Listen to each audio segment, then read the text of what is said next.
नमस्कार, मी डॉक्टर कविता राणे. या विशेष बुलेटिनमध्ये आपल्या सर्वांचे स्वागत.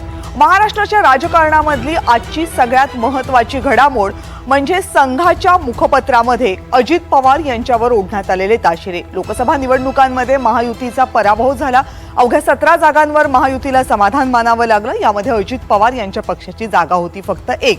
अजित पवार यांना सोबत घेतल्यामुळे भाजपचं नुकसान झालंय असा दावा संघाच्या मुखपत्रामधून करण्यात आलेला आहे. आणि त्यामुळेच महायुतीमध्ये आता नव्या कुरबुरी सुरू होणार का असे प्रश्नही उपस्थित केले जाऊ लागलेत. याशिवाय भाजप अजित पवार यांना आता दूर ठेवू पाहतंय का, हेही प्रश्न उपस्थित केले जाऊ लागलेले आहेत. आणि याच मुद्द्यांवर आज चर्चा करायची, पण त्या अगोदर पाहूयात या विषयावरचा NDTV मराठीचा स्पेशल रिपोर्ट.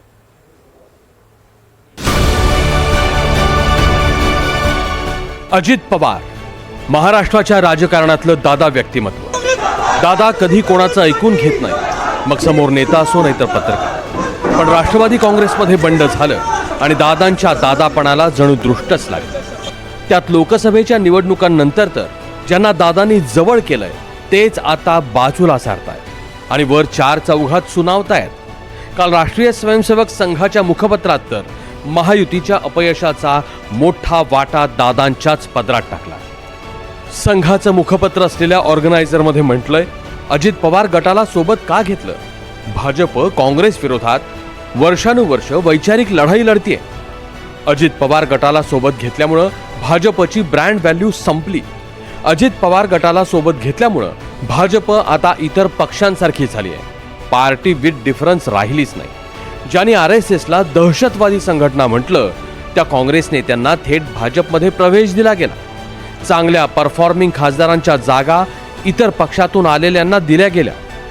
25% उमेदवार हे सीझनल मायग्रंट होते. भाजपचा एकनिष्ठ कार्यकर्ता नाराज झाला. 400 जागांचं टार्गेट दिलं, पण ते फील्डवर मेहनत घेतल्यानं पूर्ण होतं. सेल्फी काढून सोशल मीडियावर टाकल्यानं होत नाही. रस्त्यावर काय चाललंय ते भाजप नेते ऐकत नव्हते, कारण ते अति आत्मविश्वासात होते. 543 जागांवर एकटे मोदीजी लढतायत ही कल्पनाच सेल्फ डिफिटिंग होती.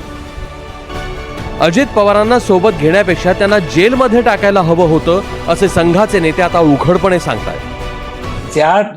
त्याच्या विरुद्ध संघर्ष करून भाजपा नंबर 1 पक्ष झाला त्या आयडियोलॉजी विरुद्ध आणि सर्व अत्याचार सोसले. त्यांनी ते संधी कशी करावी ते लोकांना कळत नाही. मी त्याला जस्टिफाय करू शकतो की शरद पवारांना खाली खेचायचं होतं वगैरे, पण एक मतदाता, एक माझ्या घरी मला शिव्या पडतात, बाकी जाऊ द्या, आणि ती मराठी पण नाही, पण तिला कळतं. आणि सर्व ठिकाणी सर्व विचारतात काय आवश्यकता होती, तुमच्याकडे मेजॉरिटी होती. माझं मत असं आहे की मेजॉरिटी होती आणि जर एखाद्या वेळी काही कमी जास्त झालं असतं आणि सरकार पडली असती तरी लोकांना चाललं असतं. पण हा जो एक संघर्ष आहे that is not diluted. Ajit Pawar चांगलेच केस केले असते आणि हाच केंद्रीय एजन्सीने त्याला चांगलं कोपऱ्यात घेतलं असतं तर जास्त उपयोग झाला असता भाजपला. त्यांना त्याचा प्रेशर टाकून ईडीला स्वतःचा बाजू घ्यायला त्याला फार त्यांना उपयोग झाला नाही. उपयोग झाला असता त्यांना आणखीन त्यांना दबावलं असतं, ते केलं नाही भाजपाने. संघच नव्हे तर भाजपच्या अगदी शीर्षस्थ नेत्यांनीही अजित पवारांवर कधी काळी टीकेची झोड उठवली होती. अगर मैं एनसीपी की बात करूं तो एनसीपी पर भी करीब 70,000 करोड़ रुपए के घोटालों का आरोप है. महाराष्ट्र स्टेट कोऑपरेटिव बैंक घोटाला, महाराष्ट्र सिंचाई घोटाला, अवैध खनन घोटाला, इनकी लिस्ट भी बहुत लंबी है. घोटाळ्यामध्ये अजितदादांची अवस्था आम्ही काय करणार? आमचे नाथाभाऊ खडसेंच्या भाषेत सांगायचं झालं तर आमचं सरकार आल्यानंतर अजितदादा चक्की पिसिंग पिसिंग पिसिंग एंड पिसिंग. सरकार आने के बाद गृह मंत्री तो मैं ही बनने वाला. पहला काम कि सिंचाई में घोटाला करने वाले अजित पवार को जेल में डालना, और दूसरा काम कई पुलिस अफसर ये जो अंडरस्टैंडिंग में करते हैं और लोगों को, व्यापारियों को तंग करते हैं, उनको ठिकाने पे लगाना. ज्या अजित पवारांवर टीका करत महाराष्ट्रात भाजप सत्तेपर्यंत पोहोचली त्याच अजित पवारांना सत्तेमध्ये सोबत घेतल्यानंच संघ कार्यकर्ते आणि मतदार नाराज झाल्याचं संघाचं म्हणणं. लोकसभेला राज्यात महायुतीला मोठा फटका बसला. 17 जागांवर समाधान मानावं लागलं. दुसरीकडे राष्ट्रवादीला फक्त एकच जागेवर विजय प्राप्त करण्यात आला. या सगळ्या परिस्थितीत राष्ट्रवादीबरोबर आधी भाजपाने आरोप केले, कालांतराने सत्तेत बसवलं आणि मंत्रिपदही दिली गेली. यामुळे भाजपचे कार्यकर्ते खच्चीकरण झालं. किमान विधानसभेमध्ये तरी भाजप कार्यकर्ते खच्चीकरण नकोय अशी भूमिका भाजपाची दिसून येते. लोकसभेच्या निकालानंतर महायुतीत सगळं काही आलबेल नाही याचे संकेत मिळायला लागले होते. निकालानंतरच्या पहिल्याच पत्रकार परिषदेत देवेंद्र फडणवीसांनी थेट राजीनामा ऑफर केला.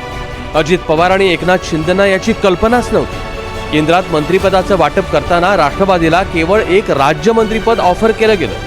ती ऑफर राष्ट्रवादीनं नाकारली. भाजपनं राष्ट्रवादीच्या त्राग्याकडे सपशेल दुर्लक्ष केलं आणि राष्ट्रवादीच्या मंत्र्यांविनाच केंद्राचा शपथविधीही उरकला गेला. त्यानंतर 2च दिवसात संघाच्या मुखपत्रानं अजित पवारांवर थेट टीका केली. दुसरीकडे अजित पवारांनी पराभवाचं खापर भाजपच्या 400 पारच्या प्रचारावर फोडलं. अजित पवार आणि भाजप ही नैसर्गिक युती कधीच नव्हती. ती सत्तेसाठी केलेली तडजोड होती. पण तडजोडी या गरजेपुरत्या केल्या जातात आणि तडजोड जर अडचण ठरत असेल तर ती तोडणं हाच पर्याय अनेकदा वापरला जातो. राजकारणात तडजोडी करणं किंवा तोडणं यासाठी योग्य वेळ सगळ्यात महत्त्वाची असते. त्यामुळे महायुतीत अजित पवारांचं स्थान यापुढे नेमकं काय असणार याचं उत्तर कोण कशी राजकीय वेळ साधतो यावरच ठरेल. Bureau report, NDTV Marathi. या सगळ्या घडामोडींमुळे महाराष्ट्रामध्ये पुन्हा एकदा बदलाचे वारे वाहू लागलेत का अशीही चर्चा सुरू झालीत. या संदर्भात काही महत्त्वाच्या मुद्द्यांवर बोलण्यासाठी आपल्यासोबत अजित पवार यांच्या राष्ट्रवादी काँग्रेसचे मुख्य प्रवक्ते उमेश पाटील आहेत आणि त्याचसोबत राष्ट्रीय स्वयंसेवक संघाची या सगळ्या संदर्भात नेमकी काय भूमिका आहे हे जाणून घेण्यासाठी अमोल पुसतकर आपल्यासोबत आहेत. संघ प्रचारक आहेत, लिहितात सुद्धा विविध विषयांवर. आपल्या दोघांचं खूप खूप स्वागत आजच्या या चर्चेमध्ये. उमेश पाटीलजी, काय चाललंय नेमकं महाराष्ट्रामध्ये? कारण तुम्हाला लोकसभेमध्ये फक्त एक जागा मिळाल्यानंतर केंद्रामध्ये जे राज्यमंत्रीपद दिलं गेलं ते तुम्ही नाकारलं. त्यानंतर फारसा तुम्हाला मनवण्याचा प्रयत्न झाला नाही. सध्या तुम्ही केंद्रामध्ये मंत्रिपदामध्ये कुठेच नाही आहात, सत्तेमध्ये असलात तरी पण. आणि दुसरीकडे राष्ट्रीय स्वयंसेवक संघाकडनं उघड उघड अजित पवार आणि राष्ट्रवादी काँग्रेसवर टीका केली जाते. काय नेमकं चाललंय महायुतीमध्ये? तुम्हाला बाजूला सारण्याचा प्रयत्न होतोय?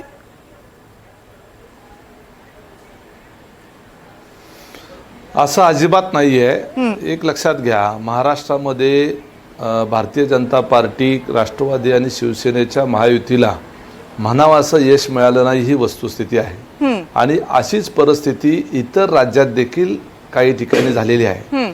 भारतीय जनता पार्टीला 300 जागापेक्षा सुद्धा जास्त जागा मिळू शकल्या नाहीत. आघाडीचं सरकार देशाच्या पातळीवर त्या ठिकाणी आलं. 400 पारची घोषणा होती, मोठ्या प्रमाणावर अपेक्षाही होत्या.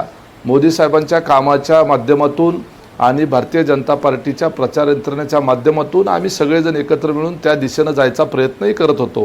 परंतु शेवटी जनता जनार्दन आहे. त्यांनी म्हणावं असं यश आमच्या पदरात दिलं नसलं तरी सत्ता केंद्र सरकारच्या पातळीवर NDAचं सरकार आलेलं आहे. राहिला प्रश्न राज्याच्या स्तरावर. आपण एक गोष्ट लक्षात घेतली पाहिजे की राजकीय ह्याच्यामध्ये अशा पद्धतीचा प्रयोग या महाराष्ट्रात किंवा देशात पहिला झालेला आहे असं नाही. खुद्द शरद पवार साहेबांनी 4 वेळेला मुख्यमंत्रीपद भूषवलं. त्याला ती कशा पद्धतीनं सरकारमध्ये आले, कसं पुलोचं सरकार झालं, कसं ते काँग्रेसमधून बाहेर पडले, अशा सगळ्या गोष्टी आपल्याला ज्ञात आहेत. देशाच्या पातळीवर सुद्धा अशा पद्धतीनं सरकारं जी आहेत पक्षाची बदलली गेली. आपल्याला माहीत आहे की ज्यावेळेला अटल बिहारी वाजपेयी देशात पंतप्रधान होते त्यावेळेला फारुख अब्दुल्ला असतील किंवा ममता बॅनर्जी असतील, हे सगळे वेगवेगळ्या विचारधारेची लोक, जे आपण ज्यांची विचारधारा कधी जुळणार नाही असं जे म्हणतो, ते सगळे जॉर्ज फर्नांडिस सारखे समाजवादी विचाराचे नेते, अशी माणसं सुद्धा त्यावेळेला वाजपेयी सरकारमध्ये मंत्री म्हणून होती. आणि जॉर्ज फर्नांडिस सारखे ज्येष्ठ समाजवादी नेते तर निमंत्रक होते. हे आपण लक्षात घेतलं पाहिजे. ज्या VP सिंह यांनी मंडल आयोग आणला त्या व्ही पी सिंग यांच्या सरकारला पंतप्रधान पदाच्या करता त्यावेळेला भारतीय जनता पार्टीचा पाठिंबा होता. त्यांच्या पाठिंब्यावर व्ही पी सिंग यांचं सरकार होतं. बरं. त्यामुळं अशा नाही, पद्धतीची आघाडीच्या जी सरकार सरकारांचा आलेली आहे, आघाडीच्या ती काही सरकारांचा देशाला नवीन महाराष्ट्रालाच नाही. काय त्यामुळे देशालाही मोठा इतिहास आहे आणि आपल्या सगळ्यांना त्याची कल्पना आहे. महाराष्ट्रातली परिस्थिती थोडीशी वेगळी आहे. तुम्ही अमोल त्या पुसदकरजी, नाही मी मला- तुमच्याकडे पुन्हा नाही, येते नाही. पण अमोल पुसदकरजी, मला एक सांगा की एकनाथ शिंदे यांचा पक्ष तुमच्या सोबत आला, अजित पवार यांचा पक्ष तुमच्या सोबत आला, सगळा दोष अजित पवारांच्या माथी का मारला जातो? एकनाथ शिंदे यांचं येणं भाजपला आवडलं, मग अजित पवार यांचं येणं भाजपला का आवडलं नाहीये? अर्थात तुमच्या मते. खरं पाहिलं तर हा प्रश्न भाजपचे प्रवक्ते उत्तमरित्या देऊ शकतात, परंतु नाही, हा प्रश्न तुम्हाला भारतीय जनता विचारण्याचं पार्टीला कारण, एक- तुम्हाला विचारण्याचं एकमेव कारण म्हणजे आज आलेला लेख आणि त्या लेखाच्या अनुषंगानं होत असलेली चर्चा. अदरवाईज हा हो, प्रश्न भाजपसाठीच आहे. बरोबर. तर एक पॉलिटिकल पार्टी म्हणून, राजनैतिक पक्ष म्हणून भाजप काँग्रेस, राष्ट्रवादी काँग्रेस सोबत सुद्धा जाऊ शकते, भाजप एकनाथ शिंदेसोबत जाऊ शकते. आणि आज त्यांना जेवढे मतं मिळालेले आहेत ते बघता मागच्या वेळेचे मतं आणि या वेळेचे मतं याच्यामध्ये फारसं काही अंतर नाही आहे, दोन्ही सारखेच आहेत. त्यामुळे भाजपला मानणारा जो वर्ग आहे, भाजपला मतं देणारा जो वर्ग आहे तो कायम आहे आणि तेवढ्याच लोकांनी त्यांना मतं दिलेले आहेत. जागांचे जे अंतर आहे ते यावेळेला जास्त पडलेलं आहे. परंतु मला असं वाटत नाही भाजपाने अजित पवारांना घेतलं यामागे त्यांची निश्चित काहीतरी विचारधारा असेल, त्यांची काहीतरी रणनीती असेल, काही व्यूहरचना असेल. कारण शेवटी महाराष्ट्राचं राजकारण आपण गेल्या 4-5 वर्षापासून बघत आहोत की त्याच्यामध्ये खूप सारे उतार चढाव येतात आहे. त्यामुळे भाजपाने जे काही प्लॅनिंग केलं असेल ते भाजपाच्या हिशोबाने केलं असेल असं मला वाटते. त्यामुळे आजचा जो लेख आहे त्या लेखामध्ये त्यांनी व्यक्त केलेले जे विचार आहेत ते एका लेखकाचे विचार आहे, ते संघाच्या विचारधारेचे असले तरी सुद्धा लेखक म्हणून त्यांना अभिव्यक्ती स्वातंत्र्य आहे आणि ते व्यक्त करू शकतात. त्यामुळे मला याच्यामध्ये काही वावगं वाटत नाही. त्यांना वाटलं असेल की अजित पवारांना का घेतलं, परंतु माझी व्यक्तिगत भूमिका ही आहे की एक लेखक म्हणून ते त्यांचे विचार व्यक्त करू शकतात आणि भाजपला सुद्धा कोणासोबत गेलं पाहिजे आणि कशामध्ये राजकीय फायदा आहे याचं गणित त्यांना ठरवण्याचा पूर्ण अधिकार आहे. ज्या लेखकांचा तुम्ही उल्लेख केला त्यांच्याशी सकाळी आम्ही याच मुद्द्यावर चर्चा केली तर त्यांनी थेटपणे सांगितलं की बहुमत होतं भाजपकडे आणि शिवसेनेकडे, मग अजित पवार यांना घ्यायची काय गरज होती? खरं तर अजित पवार यांना केंद्रीय यंत्रणांनी जेलमध्ये टाकायला हवं होतं, मग त्यांना भाजपनं का सोबत घेतलं? याच्यामध्येच काहीतरी रणनीती असली पाहिजे भाजपाची असं मला वाटतं. कारण की ही जर लहान मुलाला समजण्यासारखी सुद्धा गोष्ट नाही, आहे की जर बहुमत आहे तर बहुमत असताना अजित पवारांना घेण्याचं काही कारणच नाही. पण तरी सुद्धा जर त्यांना घेतलं असेल तर याच्या मागे भाजपाच्या नेत्यांचं, भाजपाच्या पक्षाचं काही ना काही चिंतन झालेलं असेल आणि त्याप्रमाणेच त्यांनी ही कृती केलेली असेल असं मला वाटतं. बरं, पण संघ म्हणून तुम्हाला काय वाटतं आता विधानसभेला अजित पवार यांच्या सोबत भाजपनं जावं की जाऊ नये? संघ म्हणून तर आम्ही असा विचार करत नाही. संघ म्हणून संघाचाच विचार करतो. भाजपाने काय केलं पाहिजे हा भाजपाचाच प्रश्न आहे आणि खेळपट्टीवर उभा असलेला जो खेळाडू आहे त्याला कोणते शॉट्स खेळायचे आहे याचं सिलेक्शन हे त्याला करावं लागतं. त्यामुळे संघाचं भाजपाने कोणासोबत गेलं पाहिजे आणि कोणासोबत नाही गेलं पाहिजे याच्याबद्दल संघाचं काही विचारधारा राहत नाही. संघ त्यांना याबद्दल काही मार्गदर्शन करत नाही. बरं, मग आता प्रश्न मी थोडासा फिरवून विचारते, संघाला काय वाटतं जर अजित पवारांसोबत भाजप गेली तर भाजपला फायदा होईल विधानसभेला की तोटा होईल? संघाला असं काही वाटत नाही, कारण की हा प्रश्न संघाच्या पेपरमधला नाहीये. संघाच्या पेपरमधला जर प्रश्न असता तर संघाने त्याच्यावर विचार केला असता. 8वीतल्या वर्गातल्या विद्यार्थ्याला जो प्रश्न येणार आहे त्याचा 7वीतला विद्यार्थी किंवा 10वीतला विद्यार्थी विचार करत नाही. नाही, मी संघानं आज जो त्या आर्टिकल मध्ये सिलेबस दिलाय ना उमेशजी, त्याच्यावरच मी विचारतीये. कारण अदरवाईज हा प्रश्न संघाला विचारलाच नसता. नाही, संघ तर सगळ्याच राजकीय पक्षांचं स्वागत करतो. अजित पवार असेल, अजून कुठलाही राजकीय पक्ष असेल, संघाच्या दृष्टिकोनातून कोणीही अस्पृश्य नाही आहे. सगळ्या लोकांनी लोकशाहीवर विश्वास ठेवून, संविधानावर विश्वास ठेवून काम करावं, चांगलं काम करावं, जनतेच्या हिताचं काम करावं हे संघाला अपेक्षित आहे. कोणाची कालची विचारधारा काय असेल आणि आजची विचारधारा काय असेल हे आपण सांगू शकत नाही. कालच्या विचारामध्ये आज फरक पडू शकतो, असं होऊ शकते राजकारणामध्ये. त्यामुळे त्यांचे निर्णय ते घेऊ शकतात असं मला वाटतं. म्हणजे भाजपाचे विचार बदलू शकतात असं तुम्हाला वाटतंय? नाही, भाजपाचे नाही, इतर पक्षांचे विचार बदलू शकतात असं आम्हाला वाटते. आणि भाजपाची जी विचारधारा आहे ती विचारधारा त्यांना घेऊन चालावं लागेल. याला कारण असं आहे की देशातल्या करोडो लोकांचा त्याच्यावर विश्वास आहे. बर. आणि आज त्यांच्या मागे जर एवढं फॅन फॉलोईंग आहे, एवढं लोकांचं फॉलोईंग आहे, तर त्यांना त्यांची विचारधारा घेऊनच पुढे जावं लागेल. त्याच्या विचारधारेच्या आधारावरच त्यांना इतके लोक त्यांच्या सोबत आलेले आहेत आज. बर. उमेश पाटील जी, सगळं बोलणं त्यांचंही तुम्ही ऐकलं, माझे प्रश्नही ऐकलेत. पुन्हा एकदा प्रश्न हा उपस्थित होतो की उघडपणे का अजित पवार यांना सोबत घेतलं, अजित पवार यांना जेलमध्ये टाकायला हवं होतं, हे जर सगळं ऐकावं लागत असेल तर या सगळ्याचं बॅगेज घेऊन, हे सगळं ऐकून तुमच्या कार्यकर्त्यांना पुन्हा एकदा भाजपसोबत जायला प्रवृत्त करणं आणि विधानसभेला जाणं तुमच्यासाठी आव्हानात्मक असेल की सोपं असेल? हे पहा, मुळातच कसं आहे की राष्ट्रीय स्वयंसेवक संघ ही भारतीय जनता पार्टीची मातृसंस्था आहे असं आपण मानतो. परंतु त्या दोघांचं कार्यक्षेत्र हे स्वतंत्र आहे, त्या दोघांचे शीर्षस्थ नेते स्वतंत्र आहेत, त्या दोघांचा थिंक टँक वेगळा आहे आणि त्या दोन्ही यंत्रणांचं किंवा दोन्ही संघटनांचं परसेप्शन जे आहे ते हे वेगवेगळ्या पातळीवरचं आहे. ते आता RSSचे जे आत्ता या ठिकाणी प्रवक्ते उपस्थित आहेत त्यांनी जे म्हटलं ते अगदी बरोबर आहे. ते संबंधित त्या लेखकाचं मत आहे आणि त्या संबंधित लेखकाला ते स्वतःला जे वाटलं त्यांनी त्याचं अभिव्यक्ती स्वातंत्र्यामध्ये त्यांनी व्यक्त केलेलं आहे. आणि ज्या वेळेला राजकारणामध्ये आपण जे असतो त्यावेळेला विरोधकांच्यावर टीका करण्याच्या करता जे म्हणून विरोधकांच्या संदर्भातले मुद्दे आपल्याकडे उपलब्ध असतात त्या मुद्द्यांच्या आधारावर टीका केली जाते. आपण जी मगाशी क्लिप दाखवली, मग मोदी साहेबांनी केलेली टीका असेल, देवेंद्र फडणवीस यांनी केलेली टीका असेल, त्यावेळेला महाराष्ट्राच्या देशाच्या राजकीय पटलावर ते आमचे विरोधक होते आणि आम्ही त्यांचे विरोधक होतो. आम्ही देखील मोदी साहेबांवर भरपूर टीका केलेली आहे, अमित शहा साहेबांवर टीका केलेली आहे, देवेंद्र फडणवीसांवर टीका केलेली आहे. तुम्ही वारंवार फक्त ती मोदी साहेबांनी आणि फडणवीस साहेबांनी आमच्यावर केलेली टीकाच दाखवताय. जसं त्यांनी आम्हाला सोबत घेतलेलं आहे तसं आम्ही पण त्यांना सोबत घेतलेलं आहे ना. तुम्ही एकाच तर्फी कसं वागू शकता? अजितदादा पवार यांच्या नेतृत्वात असलेली राष्ट्रवादी काँग्रेस पार्टी ही 42-43 आमदार सोबत असलेली. एकेकाळी भारतीय जनता पार्टी अनेक वर्ष 40च्या आतच असायची. नंतरच्या काळात भारतीय जनता पार्टी वाढली आणि मोठी झाली. मध्यंतरी शिवसेनेच्या आमच्यामध्ये काही फारसा फरक नव्हता. उमेश पाटील जे एक्सप्लेनेशन खरं तुम्ही देताय ते एक्सप्लेनेशन खरं तर भाजपकडनं यायला पाहिजे. तर ते भाजपकडनं येण्याऐवजी संघाकडनं जी टीका होते त्यावर ह्या आमचं मत नाही असंही भाजप कुठे म्हणत नाहीये. खरं तर हे एक्सप्लेनेशन त्यांनी द्यायला पाहिजे की ठीक आहे त्यांचा एक खासदार आला असेल तर काय बिघडलं, 40 आमदार असलेली ती पार्टी आहे असं तर भाजप म्हणत नाहीये. मग प्रश्न तुम्हाला विचारणार ना. हे पहा, भारतीय जनता पार्टीच्या नेत्यांना तुम्ही ते 100% विचारा. त्या मला माहीत आहे की त्यांचं उत्तरसुद्धा तुम्ही आता जे म्हणाला त्याच पद्धतीनं ते येणार आहे.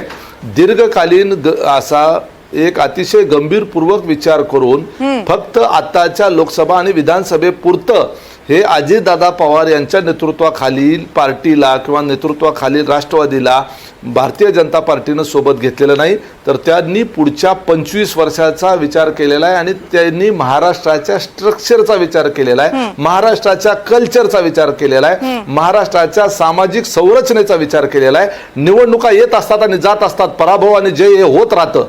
जय पराजय ही काही निवडणुकीतली फार मोठी गोष्ट नाही. भारतीय जनता पार्टीला जसा विजय माहित आहे तसा त्यांना पराजय देखील माहित आहे. अलीकडच्या काळात कितीतरी राज्यांमध्ये त्यांचा पराभव देखील झालेला होता आणि विजय देखील झालेला होता. त्यामुळं फक्त जय आणि पराजयापुरती मर्यादित ही आघाडी किंवा अलायन्स हे होत नाही आहेत. त्याच्यामध्ये एक दीर्घकालीन विचार आहे. त्यामुळं आम्ही असल्या कुठल्या तरी एखाद्या नियतकालिकामध्ये एखाद्या लेखकाने काहीतरी लिहिलं म्हणून त्या स्टेटमेंटवर पूर्णपणे ही जी घडी सगळी जी बसवलेली आहे ती विस्कटवण्याचा उद्योग आम्ही करणार नाही.